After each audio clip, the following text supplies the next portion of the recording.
আপনি কি এটা বলতে পারবেন যে পৃথিবীর সবথেকে বড় বিমান কি এবং এই বিমানের ক্যাপাসিটি বা কেমন? আপনি যদি বোয়িং 747-কেই পৃথিবীর সবথেকে বড় বিমান বলে আখ্যা দেন তবে এটা আপনার সবচেয়ে ভুল ধারণা। পৃথিবীর সবথেকে বড় কার্গো বিমান হচ্ছে AN-225, যে বিমানের ক্যাপাসিটি 10টি হাতির ওজনের সমান। আজ এই বিমান সম্পর্কেই জানব।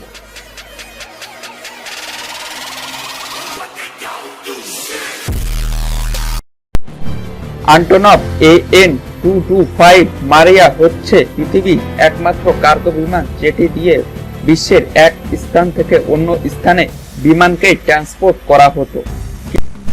তবে এই সিস্টেমটা ততটাও সহজলভ্য হতো না। এটি একবার পরিচালনা করতে তাদের অনেক বেশি অর্থের প্রয়োজন হতো। এই antonov AN-225 মারিয়াকে পৃথিবীর একমাত্র কার্গো বিমান বলার সাথে সাথে এটাকে পৃথিবীর একটি স্বপ্ন হিসেবে ধরা হতো, কারণ এতে অনেক বেশি ওয়েট নেওয়ার পাশাপাশি এর ক্যাপাসিটি অনেক বেশি ছিল। এটি অনেক উপর দিয়ে উড়তে পারত এবং শত্রুর ঘাঁটিতে আক্রমণ আনতেও সক্ষম ছিল। ইউক্রেনিয়ান শব্দ থেকে এই বিমানটির নামকরণ করা হয়ে থাকে। এই বিমানটি তৈরি করেছিল মূলত সোভিয়েত ইউনিয়ন এবং সোভিয়েত ইউনিয়নই এটাকে পরিচালনা করত। সোভিয়েত ইউনিয়ন প্রথম এই বিমানটিকে তৈরি করে। সোভিয়েত ইউনিয়ন মাত্র একটি এটাকে উৎপাদন করেছিল এবং এটি প্রথম 21শে ডিসেম্বর 1988 খ্রিস্টাব্দের দিকে উড্ডয়ন করা হয়। এটি বরুণ স্পেস শ্যাটেলকে উড্ডয়নের জন্য তৈরি করা হয়েছিল। এই বিমানটি উড্ডয়ন করার জন্য অনেক বেশি বড় রানের প্রয়োজন ছিল, যেটা সব স্থানে এটি ল্যান্ড করতে পারত না। এটি উড্ডয়নের সময় এর 6টি টার্বো ইঞ্জিনের মধ্যে মাত্র 3টি থেকে 4টেই ওপেন করা হতো, যার ফলে কম তেল সাশ্রয়ের মাধ্যমে বিমানটিকে উড্ডয়ন করা সম্ভব হয়। কিন্তু এই প্লেনটি পরিচালনা করার জন্য একেবারেই কম তেল বা জ্বালানির প্রয়োজন হতো না।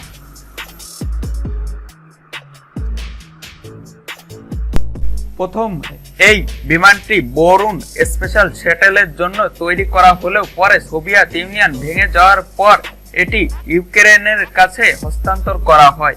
এগুলো মেইনটেনেন্স খরচ অনেক বেশি হওয়ার কারণে এগুলোকে 7 থেকে 8 বছর বিরতিতে রাখা হয়। পরে 2001 সালে antonov AN-225 মারিয়াকে আবার পরিচালনা করা হয়। এটি পরিচালনা করতে 6 থেকে 7 জন পাইলটের প্রয়োজন হতো। এই বিমানটি 6 জন পাইলট এবং 6 জন ক্রু দিয়ে পরিচালিত করা হতো। এই বিমানটির মাথা থেকে লেজ পর্যন্ত দৈর্ঘ্য ছিল 84 মিটার এবং এর একটি উইং এর দৈর্ঘ্য ছিল প্রায় 18.1 ইঞ্চি এবং এক উইং থেকে অন্য উইং এর দৈর্ঘ্য ছিল 88.8 মিটার, যেটা একটি ফুটবল মাঠের থেকে কিছুটা কম। এই বোয়িং antonov AN-225 মারিয়াকে স্বপ্ন হিসেবেও অনেকটা আখ্যা দেওয়া হয়ে থাকে। এই বিমানের ক্যাপাসিটি শুনলে আপনি অবাক হয়ে যাবেন। এই বিমান একাই 10 থেকে 15টি হাতির ওয়েটের সমান ওজন নিতে সক্ষম।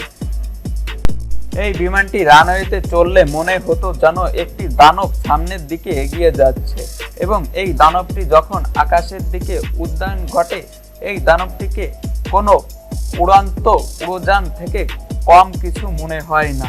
এটি মনে হয় একটি রাষ্ট্রকে বহন করার জন্য প্রযোজ্য।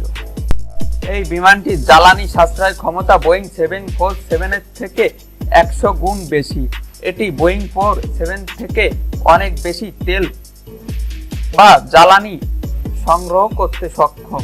এটি এক উড্ডয়নের মাধ্যমে অনেক বেশি খরচ হয়, যার কারণে এটি অনেক ব্যয়বহুল। তবে এটি দুঃখের কথা হচ্ছে এটি ইউক্রেনিয়ানের যুদ্ধের সময় অনেকটা ক্ষতিগ্রস্ত হয়েছে, যা রাশিয়ান মিসাইল স্ট্রাইকের ফলে হয়েছে এবং এটি antonov কোম্পানি সরাসরি এটার সঙ্গে যুক্ত রয়েছে। আমরা খুব শীঘ্রই এটাকে আবার নতুন রূপে দেখব। এই ভিডিওটি দেখার পর যদি আপনার